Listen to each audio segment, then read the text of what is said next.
They've got issues. That's terrible. I know. People in Connecticut, you guys are the worst. Tons of people here love baseball. So, well, we are live now. So, oh, look at that. We're on the internet. I'll start officially for the recording part in a sec. We're not in any. I've got sound editors now. No big deal. Nice. But I'm also about to just tweet out the live link to watch. And then you guys can retweet it, and then we'll just start it like 10 seconds after that. Okay. So. Can we throw it on Facebook too? Oh, yeah. Oh, shoot. Good call.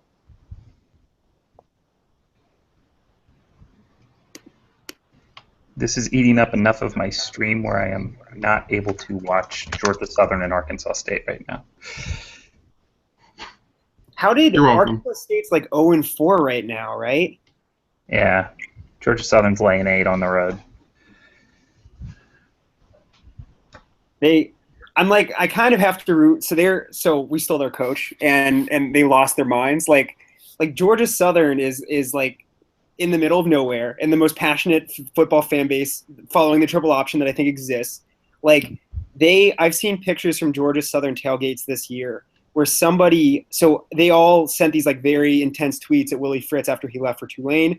After they got blocked, they would screenshot of that and put that at their tailgate. Like, they're crazy people. What else are you going to do in Statesboro, Georgia? I forgot. Colin likes to shit on all the small towns. Absolutely. What else is there to do? Fair question. Although, yeah, well, actually, the only one to shit on here is Storrs, because actually, Cincinnati's not great. Kidding, Phil. Kidding. But New Orleans. Storrs is quaint. Quaint. Quaint. Actually, we were going to do a food ranking of the American Conference, like best food. Philly wins with, like. You're joking, right? Yeah, just cheesesteaks and like whatever. We Dallas, like, can you give them like barbecue, like a specific kind of like Texas barbecue maybe?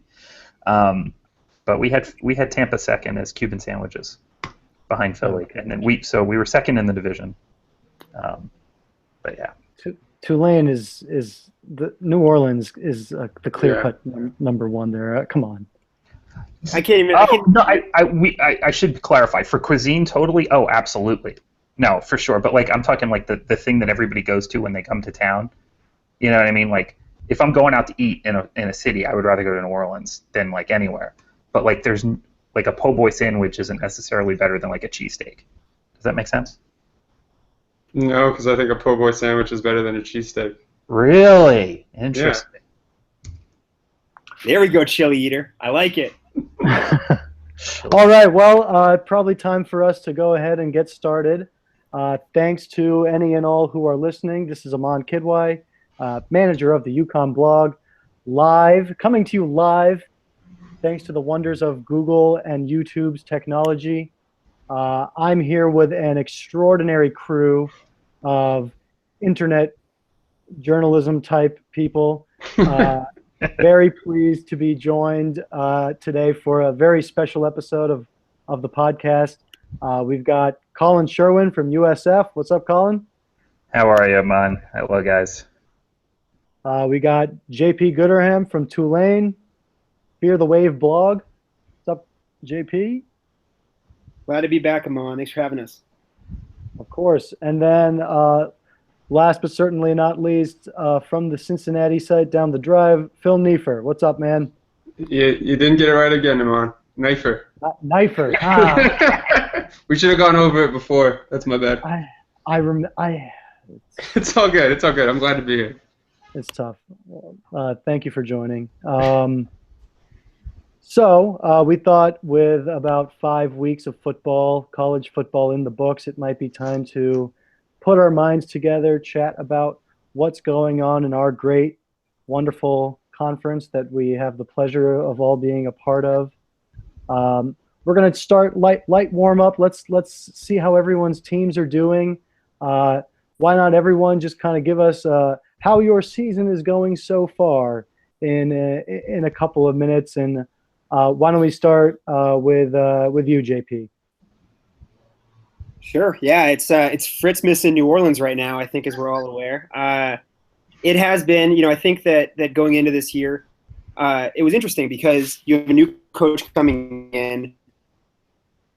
No one left a ball. The starting quarterback had transferred. Teddy Veal, our lead wide receiver, also transferred.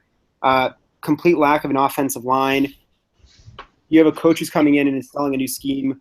A lot of things about that were red flags, and as a result, Tulane came into the season as the last-ranked team in the preseason poll. Both the real media and, of course, the beloved AAC blogger media poll that is so esteemed. But nonetheless, they've really managed to kind of put it together with duct tape and Band-Aids up to this point. Tulane sits at 3-2 with a couple of close victories and 2 very close losses. And I think that Tulane fans feel like the team is exceeding expectations. So the question's been raised of how high can the team go. It seems like they have a foreseeable path to 6 wins, one that I can only hope ends with a November 29th battle in Storrs, Connecticut against the UConn Huskies. But yeah, I think people are really excited about what Fritz is doing, and we finally have a coach who seems to get it and is really putting it together in the details. So a lot of energy behind the program right now, but people are focused on where the team can go this year and if they can get to that number 6. That season finale. Yep, that season finale against Tulane is probably going to have a final score of maybe 6-3. Low odds of outscoring last year's 7-3 barn burner. If I had to guess, which featured 0 Connecticut offensive points, by the way, in the victory effort. Colin, how are the Bulls doing? They're having a hell of a season so far, right? Yeah, we're pretty good. Kind of about where I thought we would be right now. I thought this team was pretty talented coming in. I think it's a top 25 team on talent. The problem is that the schedule hasn't really given them only gave them really one opportunity to show that, and they laid an egg against FSU pretty badly. Scored on the first 2 drives, scored on the first play of the game, then conceded on the first play of the game for FSU. Marched back down on a I think it was a 9-play, 72-yard drive. Hit FSU in the mouth. It's 14-7, and every USF fan's going, "Oh my God, we're actually going to pull this off." And then punted 5 straight times, and just couldn't get FSU off the field. Couldn't get Dalvin Cook not to get to the edge. So the defense picked a really bad time to roll over and play a terrible game. But otherwise, I would say that the other 4 games are pretty impressive. 2 45-20 wins last week at Cincinnati, and then at Syracuse the week before FSU. Big win over Northern Illinois, and then an FCS game over Towson. They're a 20-point favorite against ECU this weekend. I don't think they're going to struggle there. The next game on the calendar that the USF fans are a little nervous about is, of course, Memphis. But even if they drop to Memphis, it's okay, because then you can still run out in your division, still be 7-1, and still be the division champion. And at this point, with the loss to FSU, any visions of making the college football playoff and hosting it in Tampa have been severely dashed. So that's not going to happen. So basically, the best thing that USF can hope for is the New Year's 6, and to get there, they just need to find a way to win the Division I, and then somehow figure out how to beat Houston, which is going to be a pretty tall order because they're really, really good. So clearly, Houston's the best team in the league. I think USF's the second best team in the league. I'd probably put Memphis third, and then everybody else just sort of fighting for bowl position and spots in the league. So far so good for USF, and I think people are pretty happy. The big thing will be they be able to keep Willie Taggart after this season?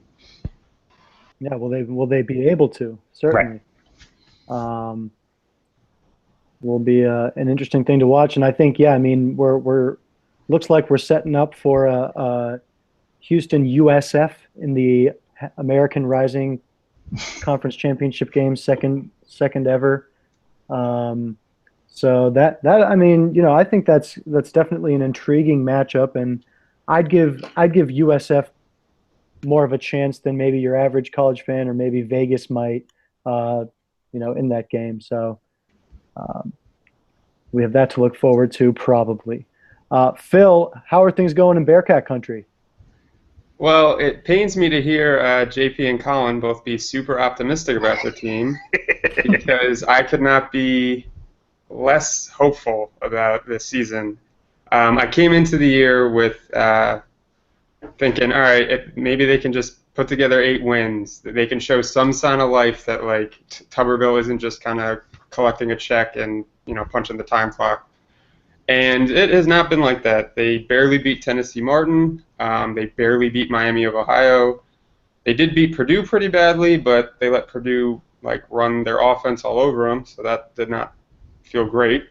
I don't know who should be playing quarterback, and I don't really think they do either. And I don't know. It's just, at least before, we used to get to watch like an offense that would put up 400, 500 yards a game and score 35 points, but now it's just a slow, deliberate offense. It doesn't help that we lost our offensive coordinator and defensive coordinator to Kentucky. But just in general, I've been pretty disappointed watching this team. It looked like for 3 quarters against Houston, they might somehow, I don't know, stun everyone. And if they had won that game, I'd be much happier right now. But I just think there's a lot of problems there, and I think the rest of the season is going to be really tough. If they can manage to get to a bowl, I think that is the absolute ceiling. Like, we're not competing for the conference anymore, especially having 2 losses already in league play. Phil, before we Go ahead. Before we go on, Phil, 2 questions for you. One, is Tuberville going to survive till the end of the season? And 2, is making a bowl game almost a bad thing at this point because then they might keep him for 2017? I think he'll last the season. He signed a 2-year contract extension in the spring, as did Mick Cronin, the basketball coach. I know the fan. I know from my own personal opinion, but like the fan base as well, we are like tired of it. Like, since Tuberville's taken over, they won 9 games his first year. The last 2 years, it was just, we were okay, but like it doesn't seem like they're going in any direction. The recruiting has not gotten better. I mean, right now the 2017 class is, I believe, probably, if not the worst, one of the worst in the conference. And we're seeing, what's even more frustrating is we're seeing teams like Colin, with you guys with USF, Houston, like making these huge strides forward, and Cincinnati, I just feel like we're just either standing still, which isn't great because it means people are moving past us, or we're at worst going backwards. And I don't know. I think they'll still make a bowl game, and I agree. That doesn't make me feel great. But as far as if Tuberville will last the season, I think he will. But I don't really know if that's the right move for them right now. Gotcha. Well, luckily I'm here to. Oh, go ahead, JP. Okay, I got one for Phil. Okay. Does Gunnar Keel have the chest to lead this? So what actual question? What is the strategy with Cincinnati quarterbacks right now? Because everybody's getting a turn, right? Like, what is the, when Gunnar Keel came in the 3rd quarter? It was, what is happening? What is the plan? Is there a plan? Well, that's kind of my concern. Is it doesn't. When Keel stepped away from the program last winter, I thought he was done. I thought it was like, all right, he's moving on. Okay, we have to make do with Hayden Moore, and Ross Trail had a lot of hype behind him. But then Keel came back, and I thought, all right, are we just going to run it back like we did, same type of thing as last year? And all spring and summer, Tuberville was pretty adamant that like it was a competition, open competition, and that Keel was getting just as good a shot as anyone else. And I think part of the issue is we don't know why he stepped away. All we know is it's personal issues. I have no idea what the reasoning was. Hayden Moore won the starter's job, and he came in, and maybe it's not his fault. Maybe it's the play calling. I don't know, but he wasn't really that impressive the first 3 games. He got banged up against Houston. Has been held out the last 2 weeks.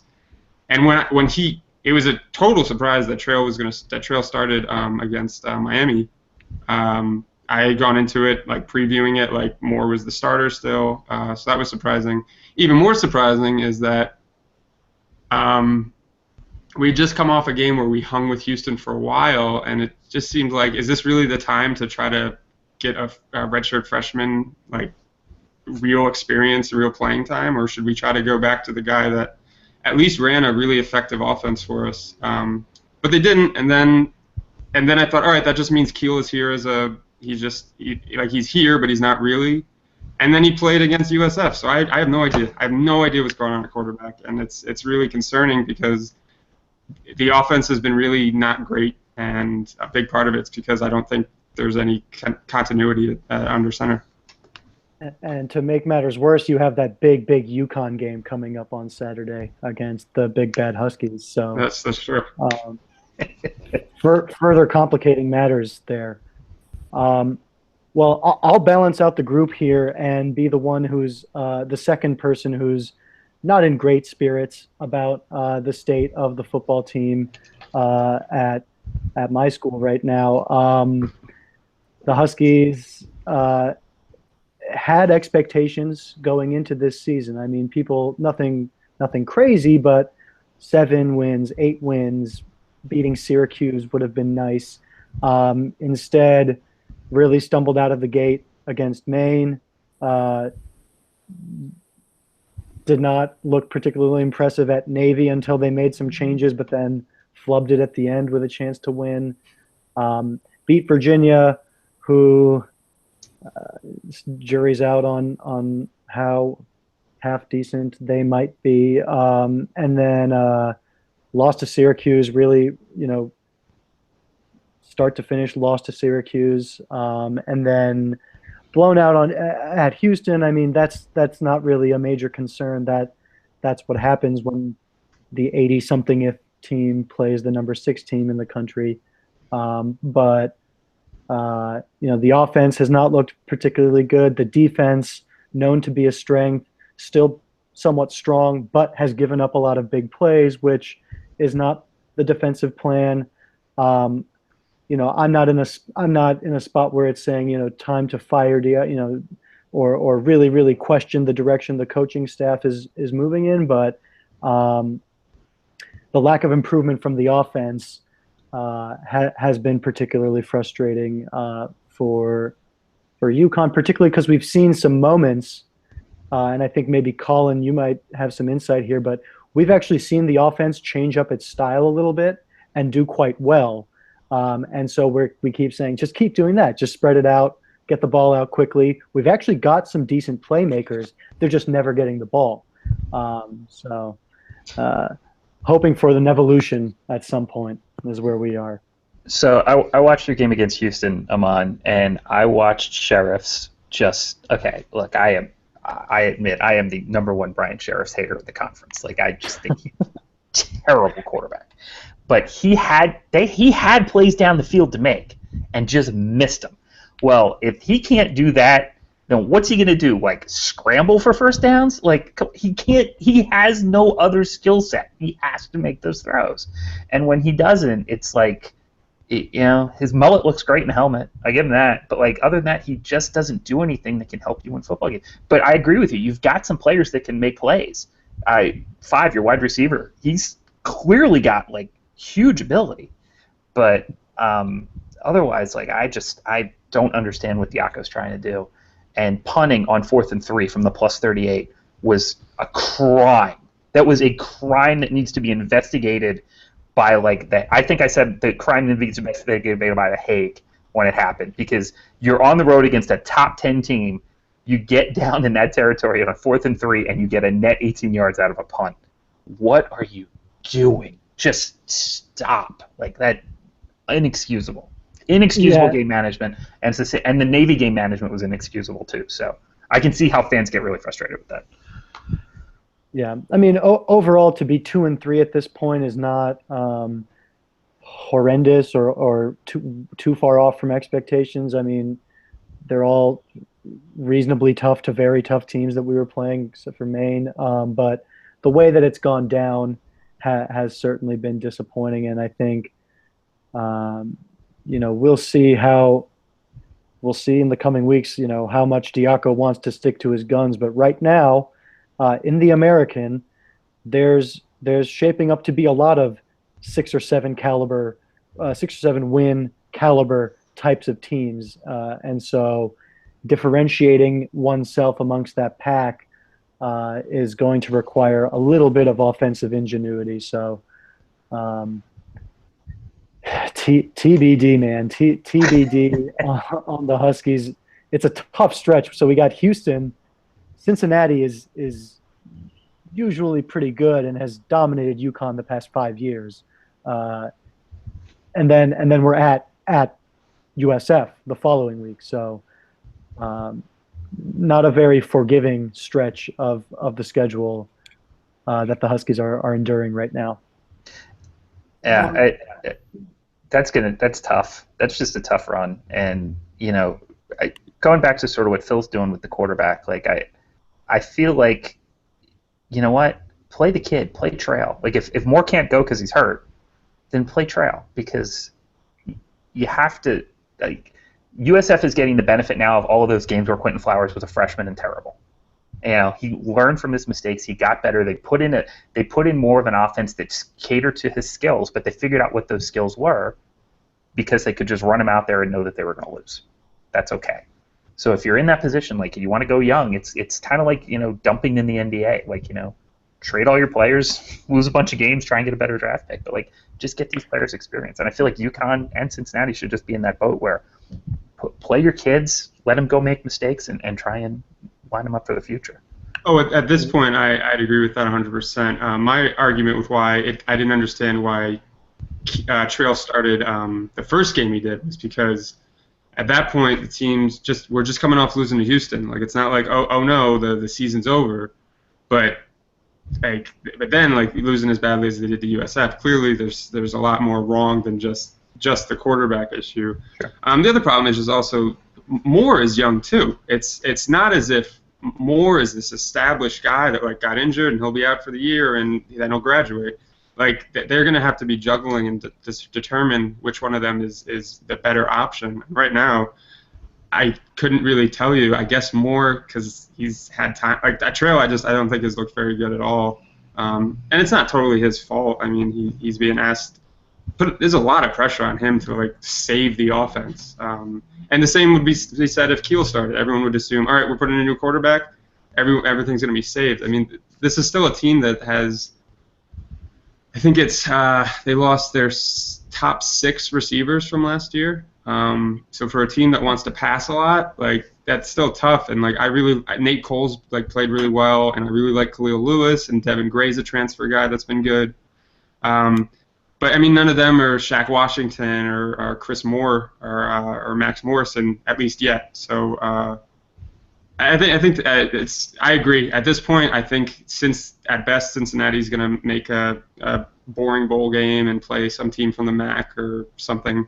I agree. I think at this point there's no point in playing Keel just because he won't play after this year. It's not even a thing where if he wants to come back, he can't. He's not eligible after this year. So I'd agree with that. But I think part of the problem is I don't know how long. It's this weird thing where the roster is obviously going to keep evolving and the young guys will still be here unless they transfer. I don't know if Tuberville will be. So I think it's also partially, does he want to coach as a punt a year and coach that way, or does he want to try to keep clawing for some sort of thing to say, hey, look, we improved this year. So, are you sure it's Keel's last year? I'm pretty certain. He's a 14th year senior. Give him one more. He joined AARP, dude. There's no way. It is crazy that I was looking at this. He had a first-round draft grade. You can look it up. There's a CBS article from October last year. Yeah. Of him being that is how recently he was the guy, and now he is not. It's fall from grace. And no, it's like I've said. I think there's something else there that we just don't know. There has to be. Speaking of, but yeah, no. Sorry. I did want to ask Amon just on the UConn topic. I traditionally this is not a good thing to hear. I see a lot of Tulane and UConn right now, and the reason I say that is because it's just watching the UConn fan base. and Tulane had this same issue, right? Decent to solid defenses and sometimes very good defenses, but no offensive progression, no new offensive coordinator, no real change of personnel or vision for what the offense could do. Sitting where UConn is right now and with the toughness of the schedule they have coming in, how confident are you that Bob Diaco is the guy? I know he's signed through 2020. Do you think that the brass bonanza, Bob Diaco, has it in him to turn this around, or is it going to be the same thing? Yeah, I mean, look, it's something that obviously remains to be seen, specifically in how willing Bob Diaco is to take his team's offense into the 21st century. I mean, the Navy thing at the end of that game obviously got a lot of attention, choosing to run there, and rightfully so. But there's another scenario against Syracuse, down a touchdown. We've got first and goal on the 8, 4 straight runs. That's just not going to cut it. And Diaco's a defensive guy. He is always going to be very confident in his defense. He's, this unscientific observer might feel like he coaches as if his defense will make the stop on every ensuing possession. And so that's why he's so willing to punt, from the opponent's 38.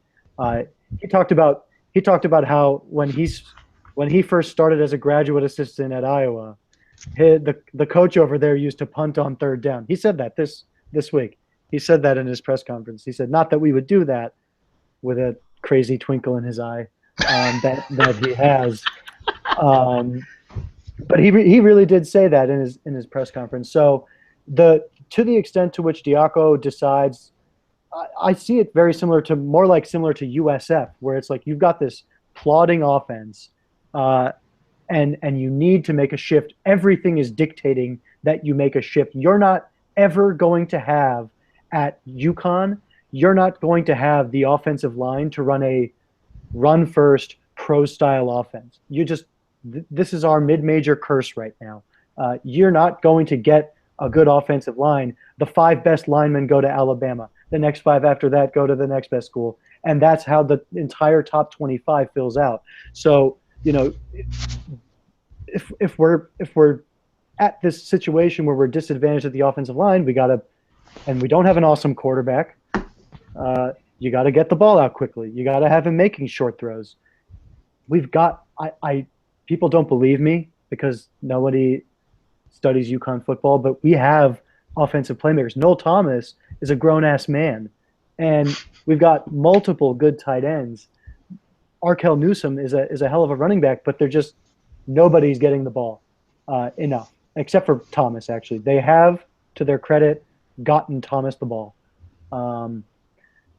So it's going to be interesting. I mean, big picture, the program's moving in the right direction. Recruiting is on par with where it was in the Big East days, which to me is a win, considering we're in the American Athletic Conference. I'm not ready to say Diaco is not the guy. I'm not there. There's a huge chunk of the fan base that is, because people are crazy. So that's where we are right now.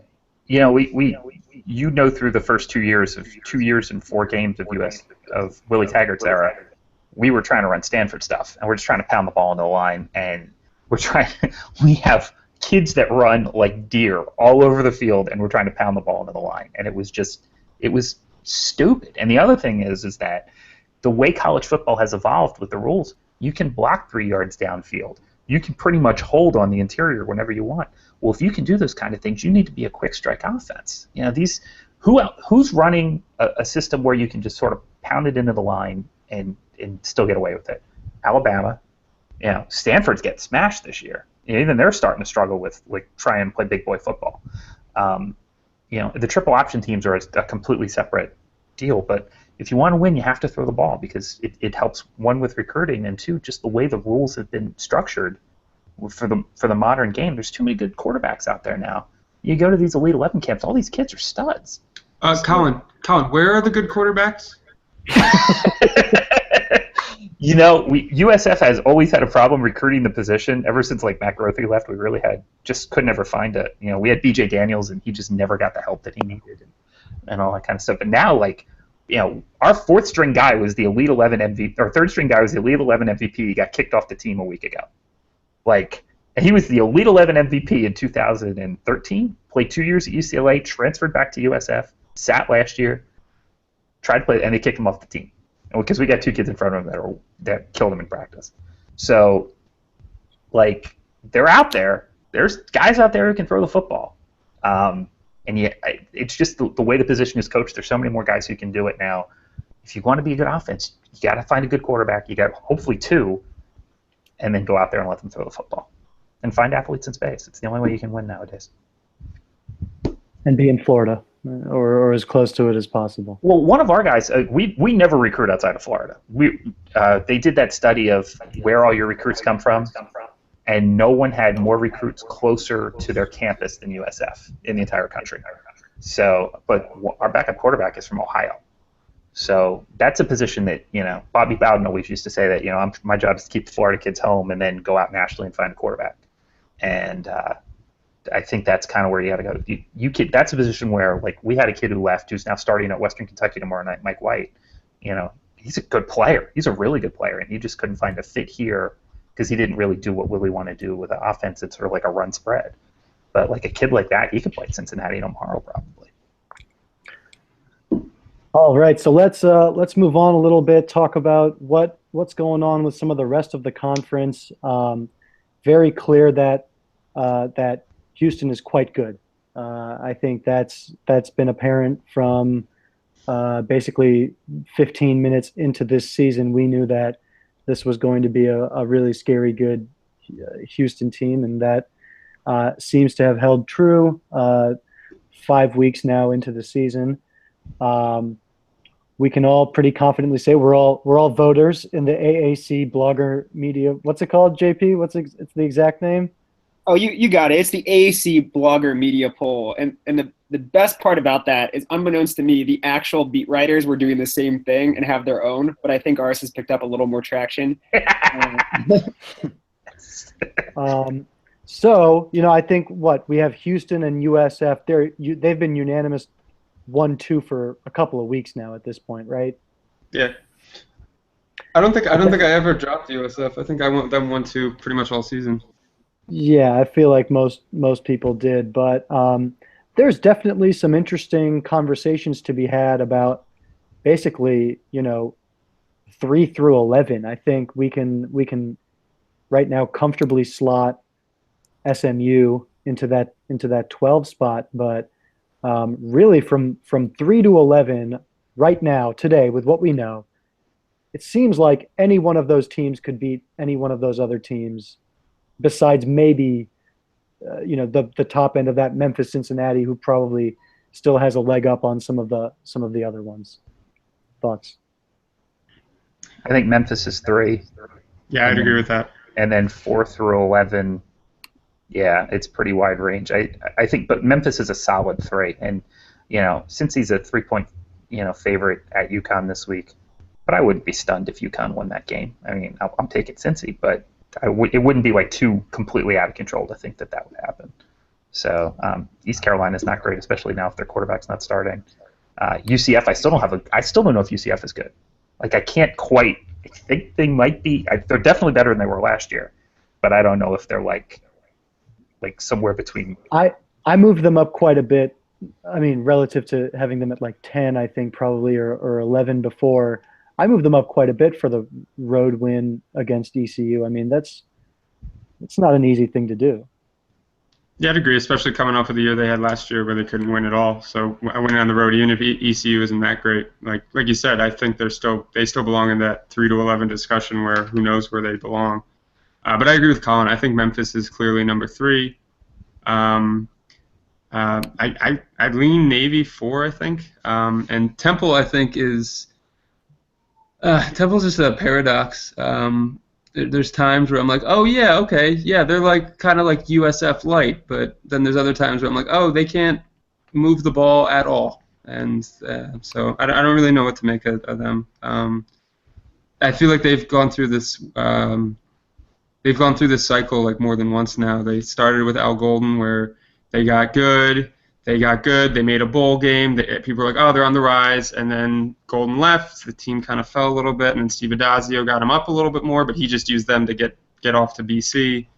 And then they dropped again, and then Matt Rule came in, and last year they won 10 games, and people got really excited. They got nationally ranked. And then this year, I don't know. I don't feel like that magic's there, and I'm worried that it's just going to be another downturn. And not worried, but like I don't believe in Temple either. Matt Rule, Yeah, it's hard. I mean, they lost to Army. Yeah, exactly. except not as good as Buffalo, but pretty good, better. The other thing so Matt Rule said something before the season. He said that with the people they lost on defense, he understood that the team was no longer going to be able to win scoring 21 points. They needed to basically increase what they were scoring 10 points a game. Because you have P.J. Walker, you have Jahad Thomas. There are talented people on that Temple offense who are back, and I don't think Matt Rule has it in him to be that kind of coach. Like, I don't think that's the style that he really specializes in. So, yeah, but I will say that if you look, and I mentioned this when I sent out the media poll, and I'll pull it up here, but Temple, Tulsa, Cincinnati, and UCF, those are the four. Temple, Tulsa, UCF, they're all like within percentage points of each other for that fifth spot. So that middle part of the league feels just so wide open right now. And that's where they're going to figure out who's going to a bowl and who's not. Who's going to Nassau and who's going to Birmingham and St. Pete. Like, that's kind of where that's going to get decided. And Miami. And hey, what about Tulsa? Is Tulsa any good? I'm going to jump in on. They can throw the ball. I know Dane Evans can throw it. Yeah. That's about all I really know about Tulsa. They play no defense. Yep. At all. They got behind 14 points in the last game last year against Tulane as our coach was being fired, and managed to win with 10 minutes left in the fourth quarter. We're down 14 and won by 14. It was like the worst finish that may have ever happened in the history of sports. I don't believe in Tulsa at all. I think that by the end of the season, the two teams that are going to be solidly at the bottom are going to be Tulsa and UConn. And I think the conference play is going to expose that for the Golden Hurricanes. Ooh, Amon, shots fired. Yeah. Oh, heard him loud and clear. I mean, I would love to hear the argument for Tulane ahead of UConn today. You know, based off of resumes today, how so many people voted us behind after losing to Houston on the road on a short week. You're gonna knock us down for that? AAC media blogger poll voters. I'd like to take this time to point out that I passed my vote for the season on Ryan Smith from our blog, so I just, I take it away. But yeah, I can see Tulane ahead of UConn. I can see that. Based on resume today. No, not based on resume. Based on like how they play. Like, Tulane's better than I thought they were going to be. They can. I mean, they got a long way to go, but you can tell what Fritz is trying to do, and he's starting to just have some basic fundamental success with some players that he didn't recruit. So that's usually a good sign. Diaco had that his first year too. I thought Diaco was starting to get his first season when he was trying to put it in. We were like, he's got some passion there. They're playing hard for him. Tulane seems to be in that same place where they're playing hard, but yeah, there's not a lot of great football. There's a lot of opportunity for some good football, but I don't think there's a lot of great football in this league yet. No, and Amon, to your point, I think part of the issue is that UConn came into the league into this season with not huge expectations, but like expectations that they were going to kind of take another step forward. And the fact that you even kind of hinted at is that they haven't has made it that everyone's like, oh, never mind, they suck. And Tulane has, coming into the season, I was like, if they win a couple games, I'd be surprised. And they've won, they haven't won any big impressive ones, but I don't know. I think that might have something to do with it. But perception, you're out taking your coverage a little bit. Yeah. Yeah, exactly. And Tulane's, so I'm looking at Tulane's schedule. They're 3-2. Okay, they're going to get a bye week before they play Memphis now because of the cancellation. They their SMU's a win, so that's 4, and they got to find a way to win 2 more between UCF, Memphis, Tulsa, Houston, Temple, and UConn. They can find a way to get 2 games out of that. UConn's probably their best shot. SMU's a lock, and then you just got to find a way to steal 1 more. UConn in late November is not an easy place for a Southern team to win a game. Just ask Houston. Yeah. Let's ask Houston. It's. I think that the biggest thing I would say, and I agree, I think Colin's take is spot on. I think that the work that Fritz has done, because the team is executing well. There's not a ton of talent on the offensive side of the ball, but they're +8 in turnovers, which is number 3 in FBS. They are committing way fewer penalties than last year. They're just getting the basics done to give themselves a chance to win. And in the 2 losses, they led with 4 minutes left against Navy, and they lost 7-3 on the road to Wake Forest in his first game. I mean, they're 12 points away from being a 5-0 team. And I think that not only do you have the fact that they're trending up, but the other thing is that the offense is figuring it out. 3 weeks ago against Navy, Tulane had 35 passing yards. Against UMass, they had 3 passing touchdowns, something like 180 yards in the air. So it's not great. They're not USF, they're not Houston, but they're at a point where they seem to be getting better every week. And I think that I've seen the opposite coming out of UConn. They came in with a lot of enthusiasm. I really thought they were going to be 3-1 in that first stretch of 4 games. And now they're going through, and I've been through this myself as a Tulane fan, I think we're going to learn a lot about UConn in these next couple of weeks. I think this Cincinnati game is a must-win game for UConn as much as it can be, just because of how tough the schedule is going forward. I don't know. Okay, so hit me with it. Believer in Bob Diaco, believer in the defense, and running with 6 seconds left. Look, I mean, I'm never going to defend. I'm not going to defend calling the run there against Navy, but I will say, that's another scenario. They're 1 play away from taking a road win at Navy against what is still a pretty solid Navy team, not the 10-win juggernaut they were last year with one of the best college quarterbacks of all time, who didn't go to the Heisman ceremony for some reason. But, I think, the win over Virginia is better than a win over UMass, ULL,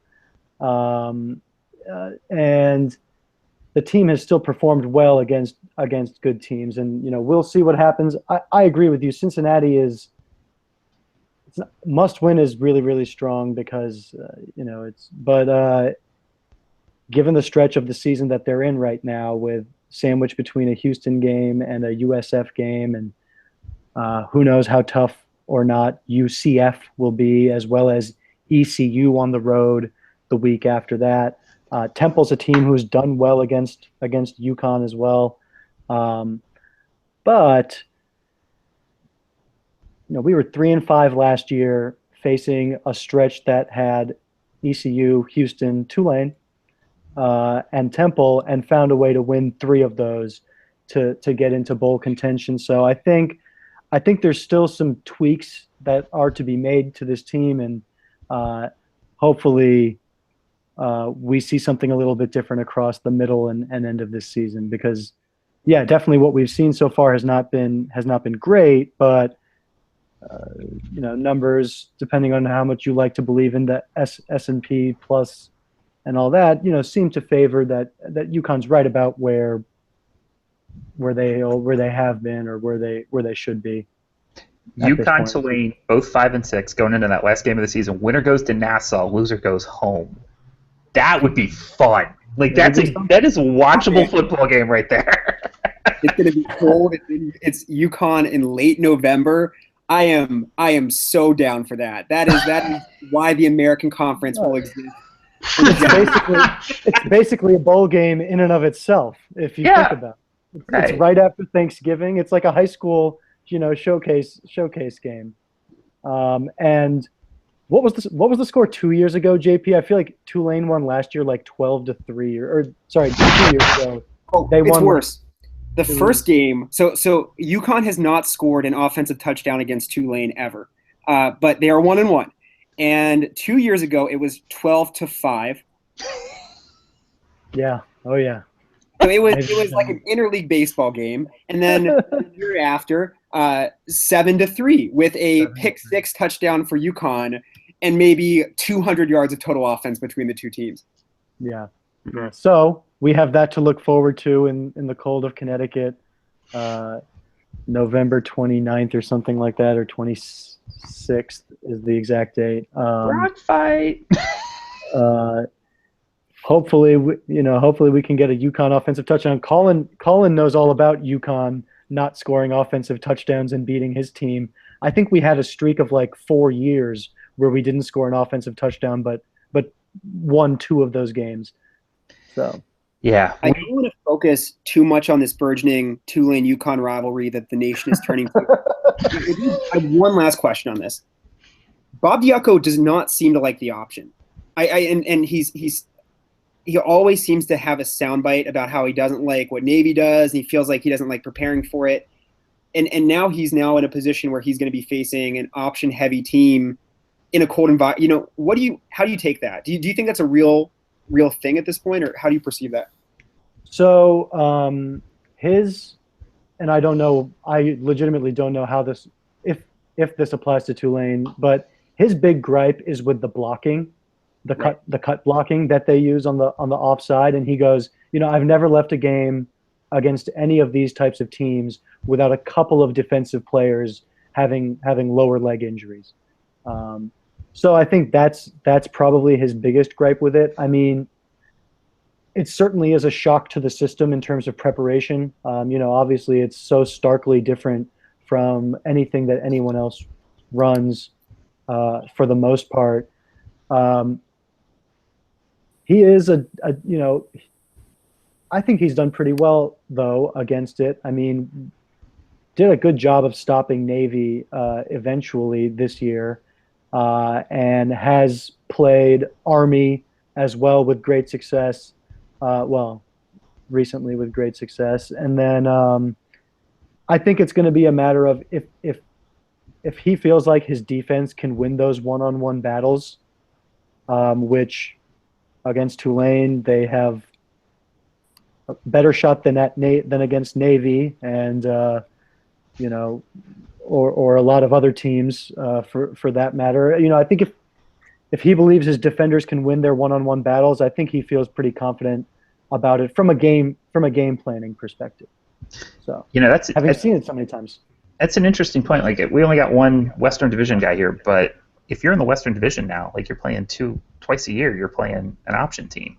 So how much of the advantage that Georgia Tech has had over the ACC under Paul Johnson goes away when you get 2 weeks to prep? Basically, that second time, you've already gone through that prep once, and so is it a little bit less for the second team who has to play a triple option team? How much does that change? That'll be interesting, because I don't think there's any league in the country, because the triple option teams, you can always define them because you just look at the rushing totals on teamrankings.com, and it's always the first 5 teams. It's Georgia Southern, it's Navy, it's Army, it's Tulane. You know what I mean? Teams that are running that stuff. How does it change? Because I don't think anybody else has to play them more than once a year. I think a lot of it though is or with kind of what we talked about a little bit about kind of the evolution of offenses. I mean, a Houston or a USF, they still use a lot of those principles, and they still stretch your defense horizontally as well as vertically. And so while they aren't the same, facing those types of teams who legitimately use the running quarterback as part of their system, I mean, it's similar from a concept perspective defensively. Yeah, the unblocked guy, like, everybody's doing that now. Like, if you're playing like the Houston Navy game, like, they're not going to block Ed Oliver. They're just going to say, all right, Ed, do whatever you want, because we're running away from you no matter what you do. So whatever you decide should be wrong. Jamie and I were talking about that in our Slack chat, which was if you're the A back doing on the dive in the triple option, like, you're going to dive at Ed Oliver, but you're never getting the ball. You're just going to go right there, and then the B-back's going to swing around the back of you, and that's going to be the option for like 90% of the time, just to run outside zone. Is there anyone else in the conference that we haven't touched on yet at this point? I have one question for everyone.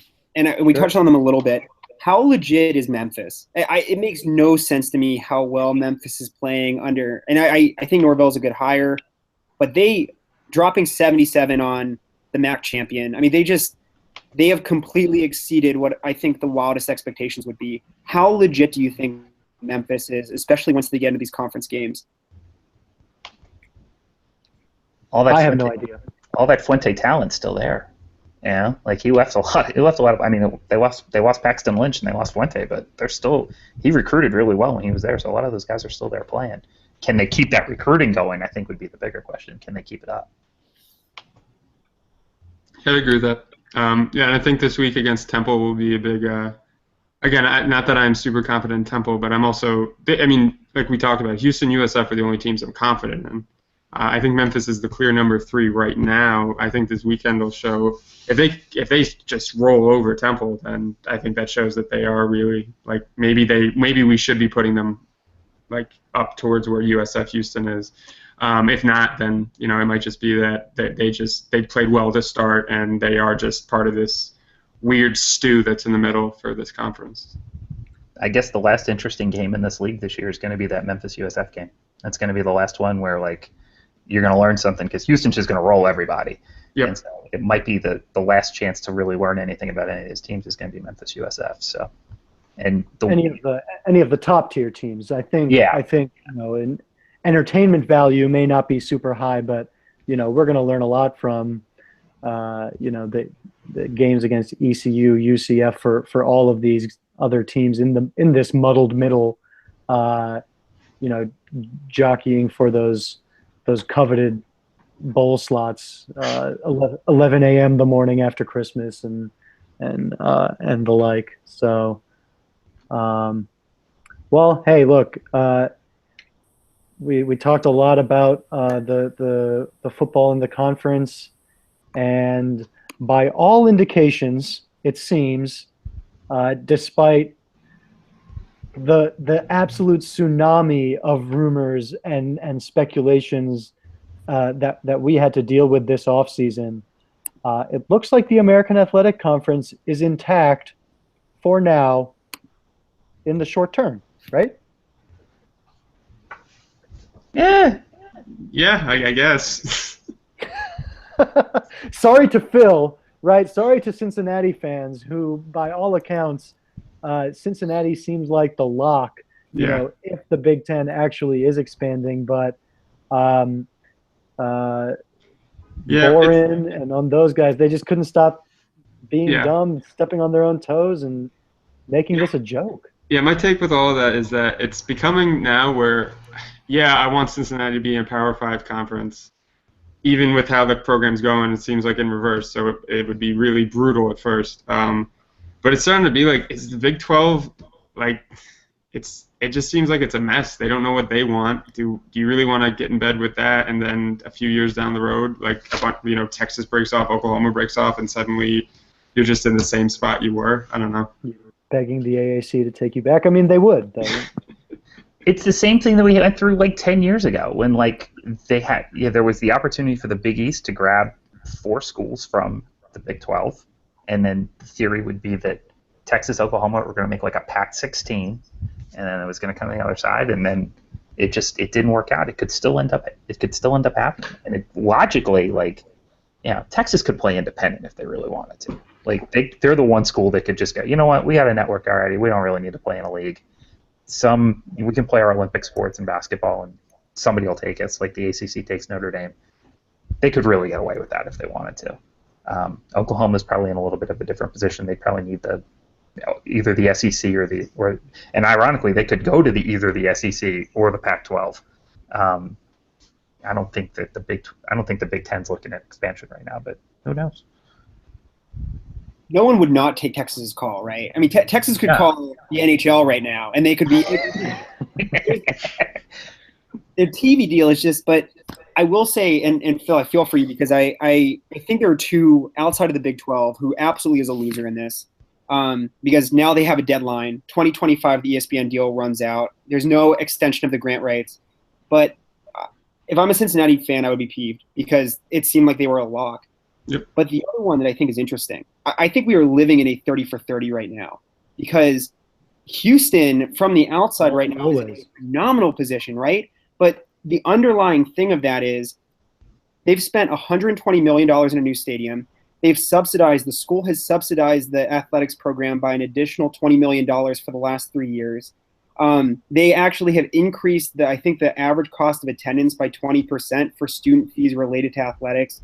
They have bet the farm to get to a major conference. And if it's not going to be the Big 12, they don't have the academic profile to be in the Pac-12/Pac-16 or whatever it becomes. They're not really an ACC school, and they've made this huge financial commitment.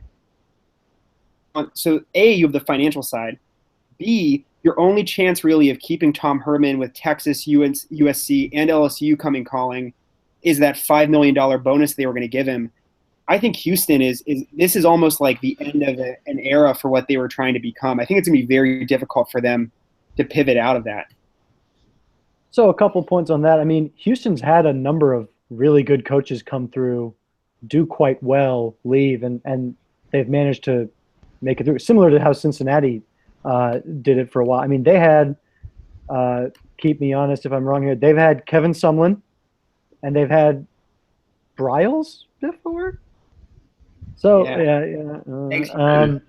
Sorry, but you know they've had guys come in, they've had guys win games, and they've been able to make it through. I mean, you're still in Texas, right? I mean, maybe you might be fifth or sixth or now third or second, but you know you're not top on the pecking order, but you're still in a talent-rich state.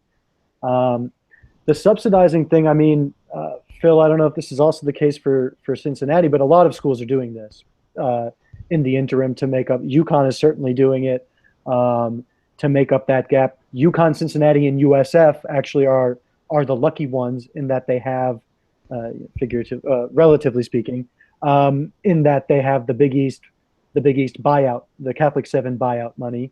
So that keeps their revenue a little bit higher. But I think any of the state-run schools are in a very similar boat where they're doing this unsustainable method of propping up their athletic program. And, you know, right now it looks like the best way to make it up is going to be the American Athletic Conference doing a better job at the negotiating table and increasing that paycheck. It looks like the conference is going to stay stable. You've got all these teams making investments. You've got major metro markets represented. And right now, given the landscape, it looks like I think that's probably the best bet for any team in the American right now is to obviously you'd love to get that invite, but there's no reason for anyone to expand now. And by all accounts, the Big 12, like Colin said, it's the Big East. They're just Texas, Oklahoma are going to leave, and the rest go to the AAC or the Mountain West, you know, and that's what's going to happen. So just got to get that TV deal up. I think they've proven that they deserve it. I mean, teams have gotten really good. Navy has a very large national following. There are reasons to believe the AAC deserves a raise from its network partners. Well, Oresco's a TV guy. That's his TV background, and so it's going to be on him to get a better revenue sharing deal for everybody. I think it's doable, but you know, I think I saw that the deal for the MAC. I was reading it today. It's like $10 million a year, and they split that between 12 or 14 schools. You know, like that's not. That has to be factored multiple times for our schools to be sustainable in the long term. USF, you talk about student subsidy. USF's athletics budget is subsidized somewhere between 35 and 40% by student fees. Yeah, that is it's. If you're a USF student who doesn't care about sports and doesn't want free tickets to games, you do get free tickets to games if you are a student. You're paying $1,300 before you graduate just directly to the athletic department. That's nuts. You know, like. And in an environment where, like, even politically, we've started to talk about the cost of higher education and how, like, excessive it is. Look, nobody loves sports more than I do, but, like, have we crossed the threshold here where it's just getting a little out of hand? And especially, where's the money going? It's going to athletic directors. It's going to football coaches. It's going to basketball coaches. It's going to PlayStations and locker rooms. Like, is this what we need? Is this like PlayStations? It's going to barbers. It's going to barber shops in, in your locker room. Right. You know, it's a PlayStation would be fairly innocuous given what we've seen from the Alabama football facility, the Oregon football facility. I mean, I think the thing is, you know, and we're getting very, very deep here, but I like it. You know, the academic reputation is especially for a state school, but even for a private school, it's inextricably linked to the marketing that you can gain, the marketing and rise in applications that can come with athletic success. And UConn's a great example. I mean, without the rise of the men's basketball program, you know, UConn is no different than the University of Rhode Island or the University of Maine, you know, or UMass. So like there's no difference. It's an ag school. There's no difference between those schools. So from a, you know, I'm talking like reputation echelon. But UConn is now a top 60 academic school, you know, depending on your sources. So, you know, and it's a really simple equation. I mean, your colleges are a business. Their customer is 15 to 18-year-old kids. They like sports. They love going to sports. They love drinking at sporting events. And when you do well, people find out about you. And applications go up. Your incoming class gets better. And so it's a tough one. It's weird. I mean, should the path to pro athletics be tied to higher education? You know, it's not anywhere else in the world. But this is our system, and a lot of people are making a lot of money on it, and they have a lot of power. So it seems unlikely, barring a massive event, which could happen, that the system in and of itself, you know, changes drastically. Yeah, I'd agree there. Should we go to basketball? I know. Yes, please. Let's please go to basketball. Okay, I'm gonna go get a beer. You guys talk about basketball. We don't have a big basketball team, so go ahead. You wait. I was gonna say, Colin and JP, you guys can leave. This is obviously Amon and my turn. I think JP is just as excited about his basketball program and Mike Dunleavy Sr., the head coach, as he is about the football program. Oh wait, no! I want to do this. I want to do an MTV Cribs with Colin. This looks much more interesting. Oh no! This is me literally getting a beer out of my fridge. I do feel like I'm on a tour right now. I'm enjoying this. This is. Okay, here we go. I got little Three Daughters Brewing here. Here we go. Actually, this is Cigar City. It's just a growler. But yeah, you guys can have some of that, and I'm gonna like walk back this way because we are. It's a shame. We're gonna talk. You're gonna talk about basketball. We're terrible. We lost our best player to UNLV in recruiting. We are under NCAA investigation, and the apple doesn't ever fall too far from the Calipari tree, I guess. I love Orlando. I'm going to say this. I think he's a great guy. I think he's a good football coach. I think he's a good basketball coach. I haven't even started the beer yet. And I am rooting for him because I've been to those practices and I've seen the way he coaches X's and O's, and I think he's a great guy. But we could be really bad this year. Like we could be like. You guys still have DeMarcus Cousins' brother or cousin? Nope. Oh, okay. Never mind. He's gone. Never mind. He's done. He's a senior. All right. He's gone. We have Jamal McMurray, who's a pretty good combo guard. He's undersized play point, and he doesn't really play the point that well. He's a 2-guard and a 1-guard's body. And, a bunch of guys who, Troy Holston will come back from an ACL injury. Hopefully he'll be okay. I don't know who the hell is going to play in front court. If you're over 6'9" on campus, they might just grab you.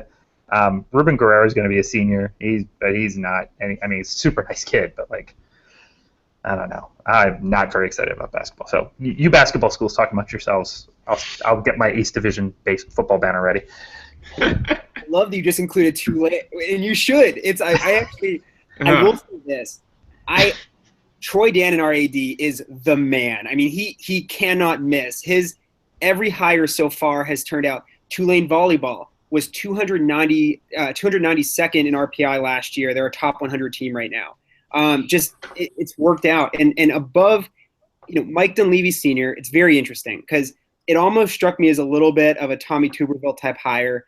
He's been out of the NBA for a few years. He did take the Portland Trail Blazers to the Western Conference Finals in 1992, which I don't believe any other AAC coach can claim at this point, which is good. I've had a couple people close to the program tell me that they think Tulane basketball is going to be back faster than Tulane football. And that is like yeah, what does back mean? Oh, I'm sorry. Were you guys not watching the 1992 12-5 upset over St. John's? Perry Clark! Perry Clark! Yes, no bullet. Perry Clark. Man. JP, how old were you when that happened? That was early. That was early in my Green Bay life. Okay. I had a feeling. Well, glad to hear that you're excited for the Mike Dunleavy era. I mean, look, I know you've made a lot of fun of some facilities at UConn. Your basketball arena is sad. I think I could probably get a plane there and fill that arena with UConn fans entirely if the Huskies are there next time on the road. I'm going to give you an argument, Amon, out of respect for the UConn blog and the friendly banter and the fact that you guys have helped publicize the UConn basketball fiesta that I've been trying to get started, one of the greatest tournaments in AAC play. We have, I think it's usually the first game back on campus. These Marquette students come down to do like community service in New Orleans, and they always go to a Tulane basketball game. And it's like one of our it's honestly like one of our best crowds of just these like Marquette kids who enjoy basketball. But that being said, while you're making a valid argument, Dunleavy is progressively moving us to the Smoothie King Center, the Pelicans Arena. So the Tulane UNC game is going to be there. I think it's a smart – if he can really put this together, because you run the risk of the Superdome situation, if he can really put this together, moving to a pro facility, which is what Memphis does and a lot of other schools have done in the past, I think is a better move because there's just no space on campus to build a modern college basketball arena. So it's a tough position. He's a veteran coach. He appears on NBA TV. I like where he's going. We'll see. That's all I got. That's all I got. Daniel Ewing. He put Daniel Ewing in the corner of the playoff game. Do you remember this? It was the worst decision in like the history of the NBA. Kept the Clippers from a playoff win.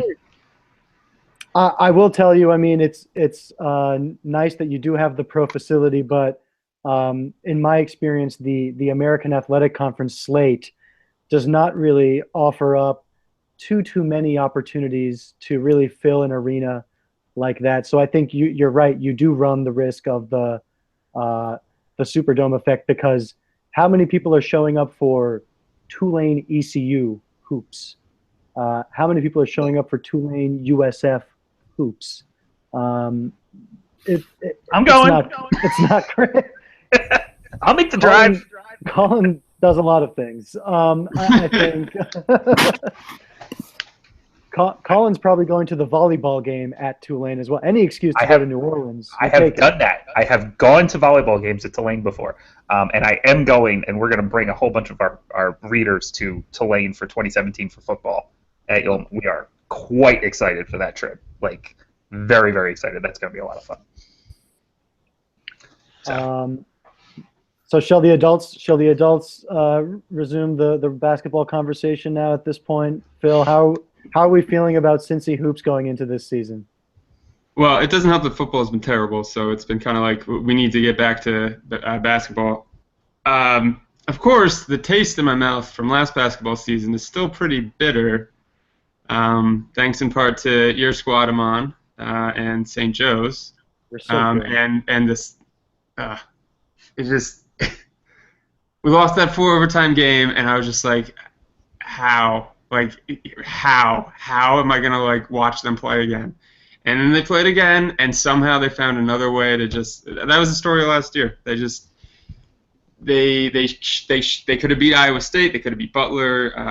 Xavier outplayed them, which is tough, but like they still could have beaten them. But I'm still really excited. I think as as little confidence as I have in Tuberville, I have a lot of confidence in Mick Cronin. I think his recruiting is doing just great. They just signed another guy that was really high on their list today, Keith Williams. I mean, he won't be in here till next year, but Kyle Washington from NC State finally starts playing this year. Year 2 of Jacob Evans, which I'm really excited about. I just want to see them not give up games they should win, and not play another 4 overtimes against Connecticut. Can I point out that I was in the building for the game before that, because USF played the early game that day. We came back for the quarterfinal, and as Amon will attest, because he was on a plane flying down to Orlando and he missed it too. So I'm in Orlando, and we're like, do we stay for the late game? Nah, let's get back to Tampa. And what do we miss? 4 overtimes and an absolute classic, and what was that, a 65-foot heave to send it to OT? Yeah. I had a baseline seat, because I broadcast that game. I was the color analyst for one of our radio coverage. So, like, I'm sitting there with, like, would have been sitting right under the basket where the 65-footer went in, and instead I chose to, like, go to a restaurant and then head back to Tampa. So I missed it. So I suck. I'm the worst. Well, Colin, you're blowing up my spot, because since I went to the rest of the games, I pretty much just tell people that I saw that shot too. I mean, they don't need to know the truth. I've got a press pass that says 2016 AAC tournament, so my grandkids will fully believe that I was there for that shot, and totally was not driving to the airport so that I could make it down for that tournament, which, by the way, would have been devastating to have that flight, have us lose, and just be like, well, here I am.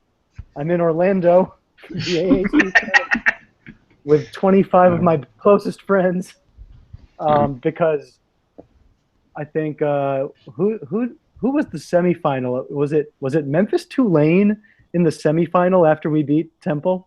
Let's drop some truth right now. An upstart after it leaked that our coach had been fired while Tulane was upsetting number 2 Houston. Like, it was like up 10, and the news leaks that Coach Conroy was out. Dumpster fire. That was just bad look on all parts. That didn't go well for us. Yours wasn't the only one, because somebody tipped me off that Donnie Jones from UCF got fired in the tunnel, like full Kiffin in the tunnel at the tournament this year. They whacked him, like, even before he went to go talk to his team after the game. They told him he was being relieved of his duty. The Amway Center is like the meeting of the 5 families in The Godfather when you don't come out. If you're Mick Cronin, maybe, like, that's your best chance. It's rough. It is a bloodbath. Are any of you guys going to media day in Philly? I probably will. I'm a maybe. Well, we'll have a guy there, but I'm a hard maybe at the moment. It was in Orlando last year, and it was a great event. They do a really nice job with it. Unfortunately, they just couldn't quite line it up. I'm going to be in Philly anyway, but for the USF Temple football game that weekend, so I can't, like, get a whole week out, so I can't quite make it. But I like the fact that they're doing it men and women together. I think, honestly, for this league, who's the best team in this league this year? Yeah, in the men's league? Yeah, on the men's side, like, who's the best team? Cincinnati. For sure. It's either Cincinnati. I don't know if it's for sure. It's either Cincinnati or UConn.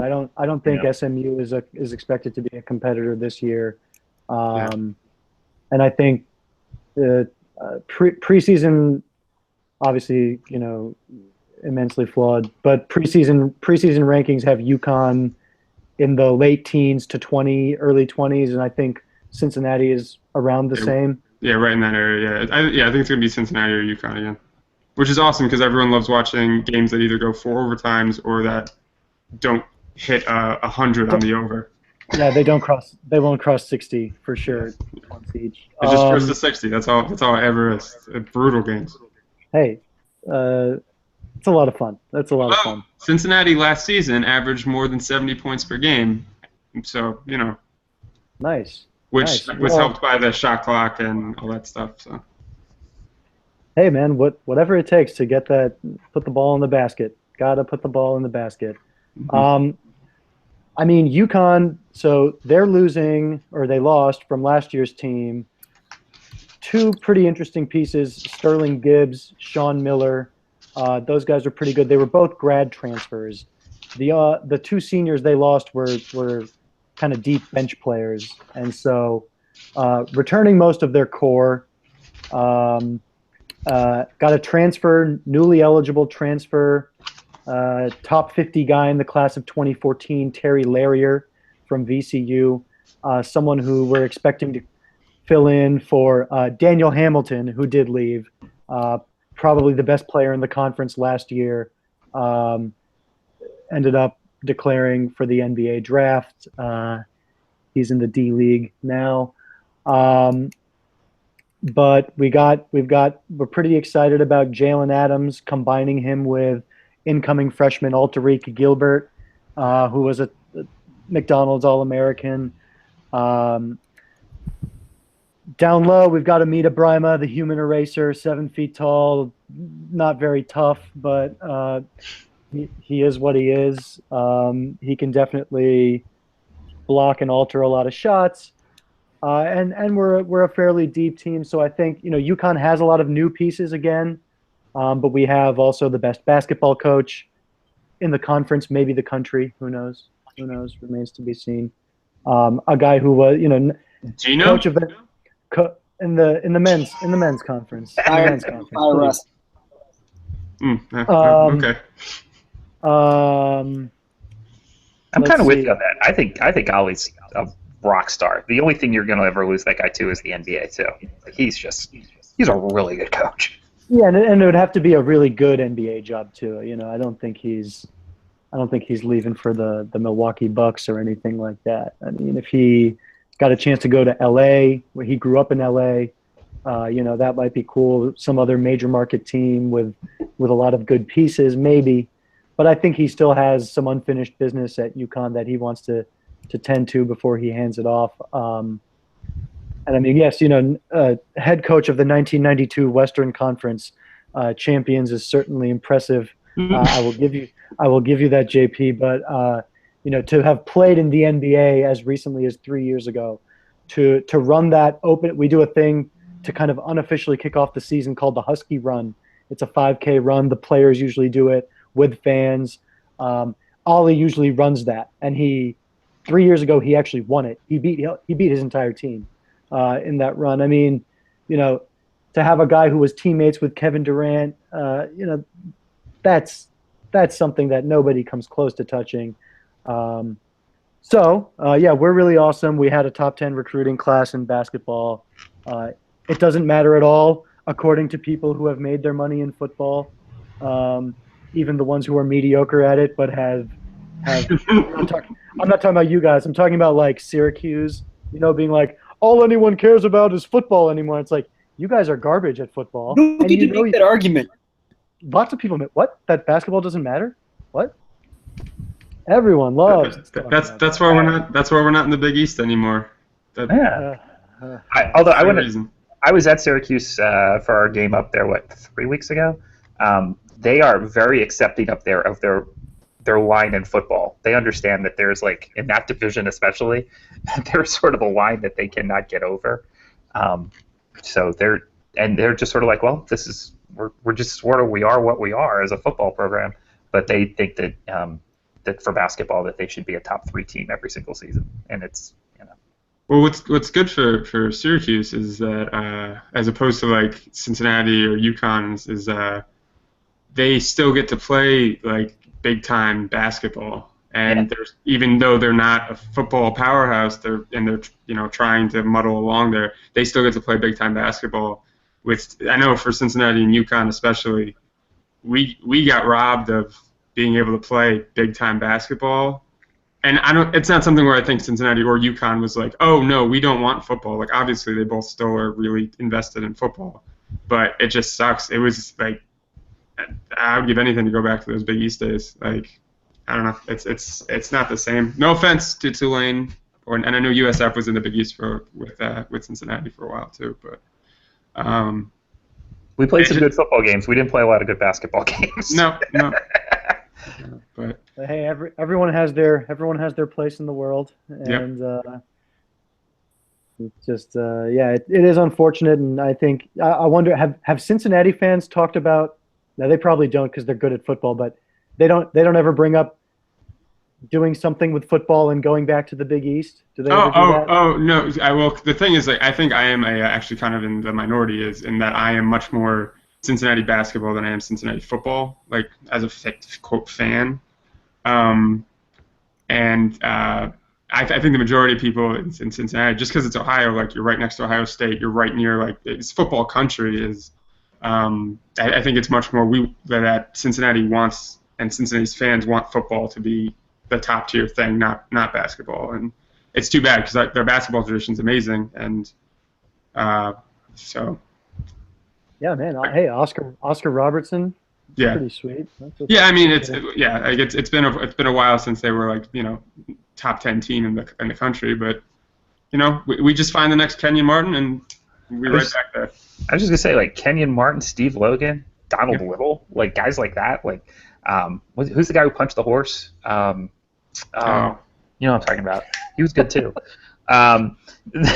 They had, I mean, there were a lot of really good. Like I've gotten to go to a couple of games up in Cincinnati and for basketball, and it's a fun atmosphere. It's a town you can tell that doesn't have an NBA team because of the way that they really embrace basketball. Oh yeah. Tampa doesn't have it. Yeah, and I'm not trying to say that UC doesn't embrace the Bearcats or anything like that, but having Xavier, like it kind of splits the city a little bit, and it's why Cincinnati's still chasing after that football money. It's just with every school that has football, they're not. I mean, I think UConn's probably the only one I can really, and maybe Syracuse too, is the only one that could really be like, you know what, this football thing isn't working out. Let's just stick to what we know. Because I don't think, as much as I'd like to think Cincinnati's in that echelon, like we don't have a national title in the last 10, 15 years. I brought this up because I've had to defend this burgeoning sentiment among UConn fans, particularly with the Big 12 expansion hysteria, of a non-insignificant chunk of the fan base really clamoring to drop football, move to the MAC for football, and then join the Big East. And I think that it's insane, because the best way right now to focus on basketball, to be good at basketball, is to make $20 million a year playing football, right? With the big boys. I mean, Virginia Tech does not hire Marquette's moderately successful head coach, with no real recent history of doing very well without that football money coming in. Auburn can't hire Bruce Pearl. I mean, Alabama's Avery Johnson. That's a good coaching hire for them. So Villanova is the exception, not the rule, and you cannot. There's no. I mean, that is just a blip in the space-time continuum, and you cannot like try and model yourself after that. That is not long-term sustainable for any program. But on the plus side, what we learned from Villanova was that winning a championship does validate your entire conference. So congratulations, everyone, on behalf of the University of Connecticut. Proud to all give that piece of pride to you guys as well. Thanks to our 2014 men's basketball national championship. And you'll have a chance to see those banners this spring, because the conference tournament has been moved from sunny Orlando to wonderful Hartford, Connecticut. Who could imagine a better way to spend a long weekend in early to mid-March, than watching the American Athletic Conference in Hartford, Connecticut? Wow. Aman, you make jokes. We had a good time up at the women's tournament this year. We were at Mohegan Sun. We had beers. We had good times. That was Mohegan Sun. Man. We had a good time up there, and okay. So maybe they should move the AAC tournament, the men's and the women's, to Mohegan. That probably wouldn't be the worst idea ever. But we saw, you and I were both there, Aman, like that tournament in Orlando didn't draw flies. We knew it wasn't going to draw flies. Nobody cares about basketball in Orlando. There's two sports in Florida. There's football and spring practice. And it's just not going to change, unfortunately. And so until we get some more basketball love in the state, like they say they're going to bring it back. What is it, 2018 or 19? Yeah, they said it's going to come back. The year right after, yeah. Yeah. Can I make a small wager against that somewhere? Because I don't think that's going to happen. I don't think they're coming back here. Why not Philly, right? Why not New Orleans? Right, Palestra. No? Somebody floated that, and I'm like, perfect, because it'll hold the crowd appropriate. It'll be the right size crowd. I know it's like, it's a Penn building, but the Ivy doesn't even have a tournament. Who cares? And you could, Temple plays there twice a year already. Play it there. Like, it would just be so ideal and so perfect. You get it. It's the right size building for what this tournament should be. I don't know the exact like contracts or anything like that, but Temple only plays there to play Big 5 games. Right. And they're not the home team really. And I don't know what, like, it's the thing. I think that part of the issue would be is it's not Temple's court at all. Like, it is Penn's. And it's also like, yeah, it's Temple's in the sense of like it's the Big 5 place. That's where you play Big 5 games. But I'm not sure how open, like, again, I don't know who controls all that, but I'm not sure how open they would be to having an entirely different conference that only has one team from Philly be in there. If they were going to do it in Philly, like, I guarantee it'd be Wells Fargo. Which is too big. Which you run into that same problem. Wells Fargo, it's too big a building. It's just too big a building. Yeah. So it's just the capacity. They're like 20K. Yeah, Temple's never drawn. They could do it at the Leah Course, and they'd have trouble selling that out too. So, the beauty of the Palestra is it's like the perfect size building. If they could get Penn on board to find a way to do that, I think that is absolutely the solution in the long run. Philly's a basketball market too. Like, Philly loves college basketball. They'll go watch two teams that don't even play, but like that's just never going to happen down here.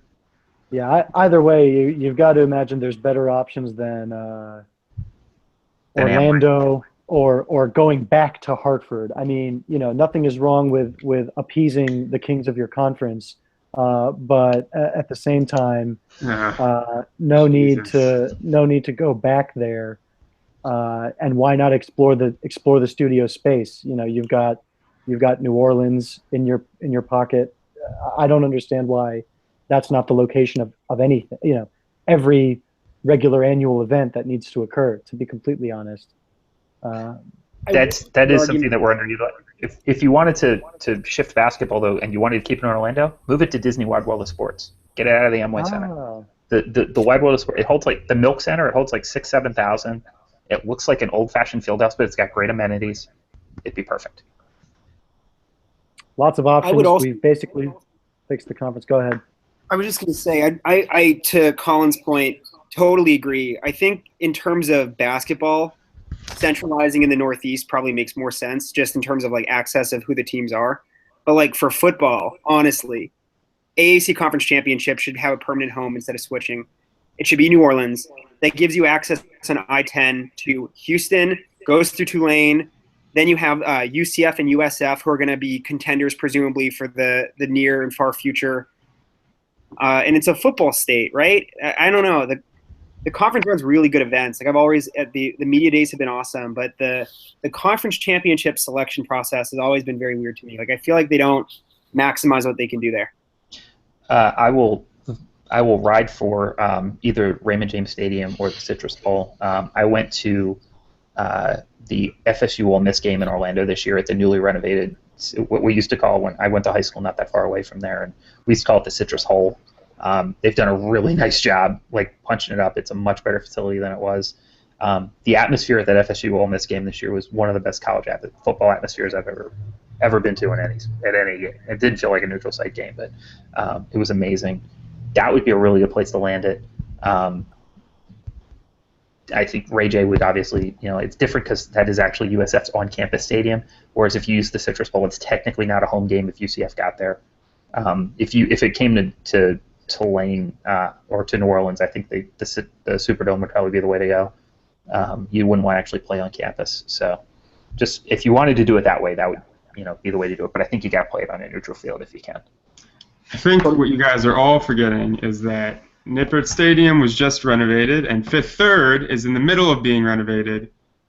So I think we all know where everything should be, right in the middle of the country of America, at the American Conference. That's where it should be. So I agree. The volleyball tournament that does not exist in the American Conference should absolutely be played at the Fifth Third Center. We need a volleyball conference. Fifth Third Arena, Colin. It's Fifth Third Arena. Okay, we'll play it at the Fifth Third Arena. I'm all for it. Let's do it. All right. Well, we've had some wonderful banter here today. We'll close it out. We were gonna have a final discussion with a prediction. I think our original topic, maybe we could scrap that, and I'm just gonna throw one on you at you guys. Give me one bold prediction. It can be the conference, or it can be broader college football. But one bold prediction for football season this year. Okay. All right, let's not all jump in at once. Oh, that's tough. That's a tough one. A bold prediction. Big 12 explodes before 2020. We won't be able to call you on that for a while, Colin. If they're right now they're getting offered $5 million extra bucks from the networks to take to not expand. Basically, they're gonna have their cake and eat it too. They don't need 12 to have a championship game, but that's still not going to be enough to keep Texas and Oklahoma happy in the long run. They're going to blow it up before the grant of rights. They're going to buy out, and that's what's going to happen. All right, I don't know how bold this is, but Houston will make the playoff. Hey man, that's good. They got to beat USF. It looks like to get there. And they got to beat Louisville. Yep. And Louisville. That's the big one. They got to beat Louisville. Yeah. I'm going to go crazy bold here. So if you can hold something, I think that would be ideal. Tulane wins the conference. Oh, I love where you're going right now, Phil. I love it. I can't, but I'm going to go even bolder than that. Gunnar Kiel finishes the season as a starting quarterback for Cincinnati. Ooh. He does it. Finishes and plays in whatever the last game of the season is the starter? He is the starter. He will, whatever Advocare North Texas Bowl Cincinnati goes to, Gunnar Kiel is going to be there, riding off into the sunset as a Cincinnati Bearcat. That is my prediction, amigos. Wow. What a weird assortment of predictions. you managed to somehow throw some shade at low-key bowls for a guy who's been following a 2 to 4 win team the past couple of years. So good stuff there. But Amon, it's Fritzmas in New Orleans, and everyone knows that triple option teams win national championships left and right. It happens every year. Okay. One coming back. I have to say this because we have a hate tweet. It's not a triple option. It's not. Oh, sorry. Tulane is not a triple option team. Tulane runs the option. We do other stuff too. But it's not. It's not the Navy style. Okay. It's not. But yeah, it is. But it's not similar. So. My bold prediction for the season: UConn with a win over Cincinnati this Saturday, early morning, 11:30 a.m. kickoff. UConn beating Cincinnati at home at the Rent. Bob Diaco making it happen. That's my bold prediction for the season for American Athletic Conference play. Amon, do you want me to put up a picture of my -3 bet that I have for Cincinnati? Sure. Let's hear it. Yeah, look, hey. I've already bet UC -3. I would take that. What? Who said that? All right. Well, this was fun, guys. Hopefully we can do it again sometime. For Colin, JP, and Phil, this is Amon Kidwai with the UConn blog. Thank you all for watching. To our 8 to 20 viewers who were watching, and for anyone who's interested in listening as well.